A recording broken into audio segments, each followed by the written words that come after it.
The dry wind carried dust and whispers across the canyon as the cowboy rode toward the Apache village. Every hoofbeat echoed in his chest, not just from the rhythm of the horse, but from the storm brewing inside him, a storm of fear, guilt, and the unknown. He had come seeking something he wasn't even sure he could find: forgiveness. His name was Caleb, a wanderer of the plains, a man known in the distant towns for his steady hand and quick draw. But here, among the Apache, he was a stranger. A man whose presence was viewed with suspicion, whose very identity carried the weight of old conflicts. As he approached the circle of adobe homes, he saw the tribe assembled, their faces stern, their eyes unwavering. The chief stood at the center, tall and commanding, draped in ceremonial feathers and symbols of his lineage. Behind him, a young woman's eyes shone like the morning sun on the desert, fiery, unwavering, and yet compassionate. Caleb dismounted, the leather of his boots scuffing the sand.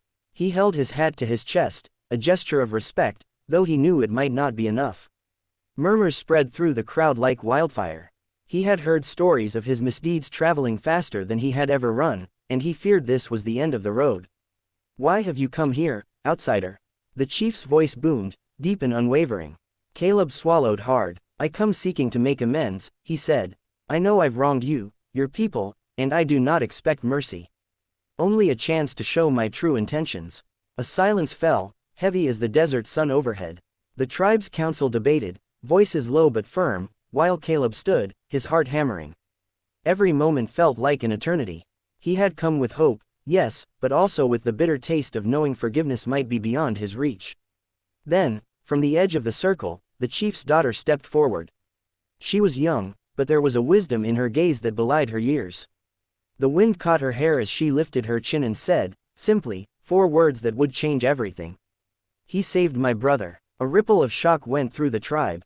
Caleb blinked, confused. "You speak of lies," a council member said, frowning. "How can this be?" The girl's eyes never wavered. "Last winter, when the blizzard trapped my brother near the canyon cliffs, he was lost, and he would have died, but he was saved by this man." Memories flashed in Caleb's mind: the frozen night, the snow biting through his coat, the boy's terrified cry as Caleb pulled him from the edge of the cliff. He had done it without thought of reward, without thought of recognition. Yet here it was, remembered. Here it was, spoken aloud.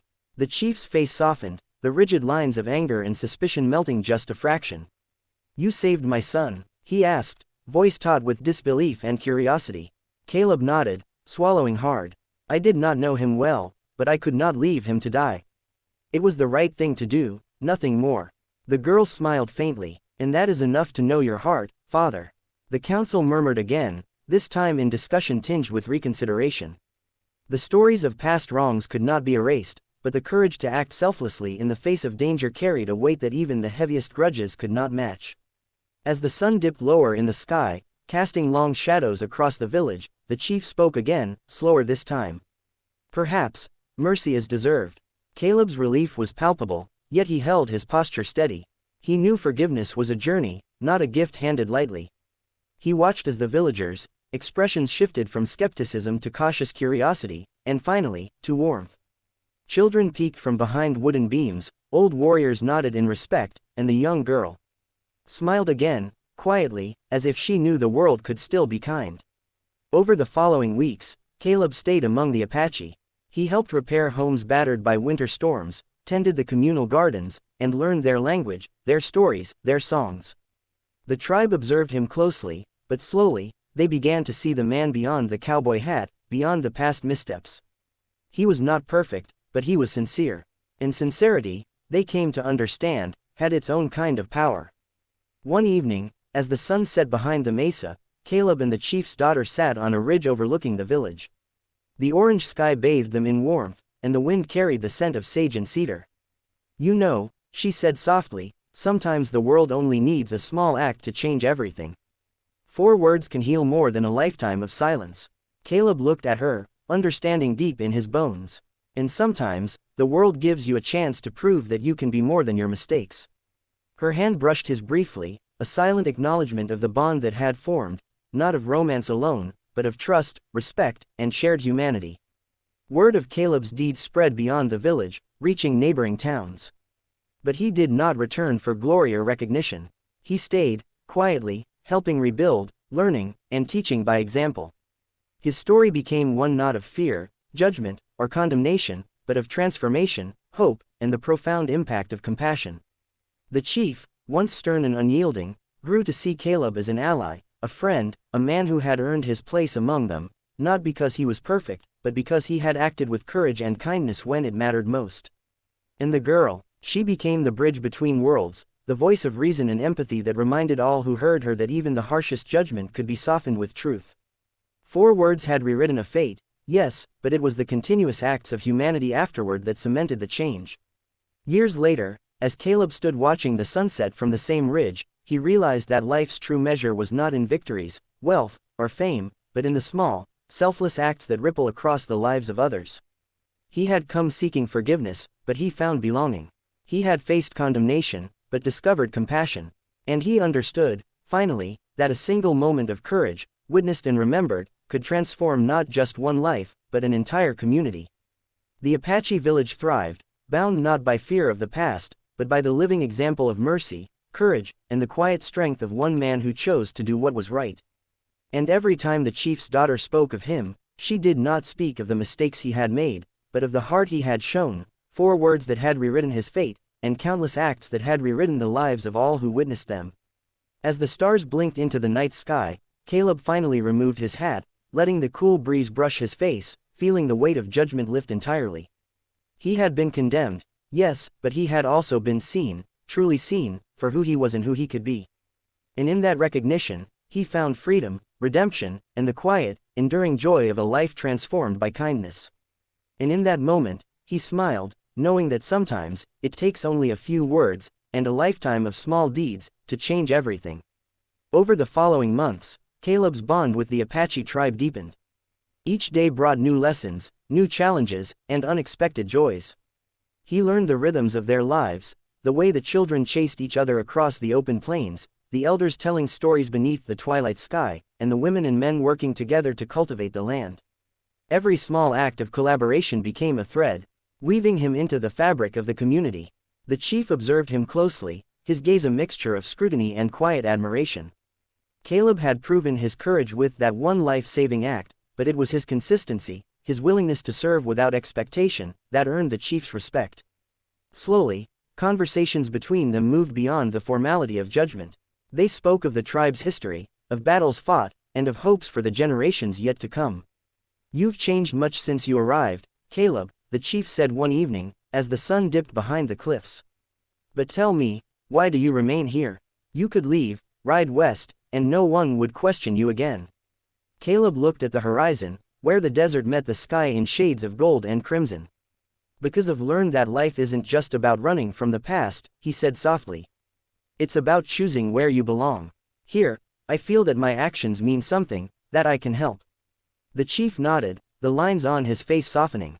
"It is a rare gift to understand that so early, young man.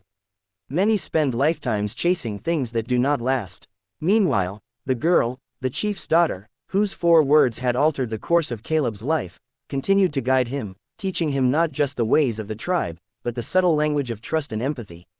She challenged him to think beyond himself, to consider the needs of others before his own. Caleb admired her strength and wisdom, but also her patience. She never judged him for his past mistakes, she only measured the courage of his present actions. One day, as the village prepared for the annual harvest festival, a young boy came running toward Caleb, breathless with excitement. "Caleb, Caleb," he shouted, "come see, the river has flooded the southern fields. If we don't act, the crops will be lost." Without hesitation, Caleb mounted his horse, rallying the village.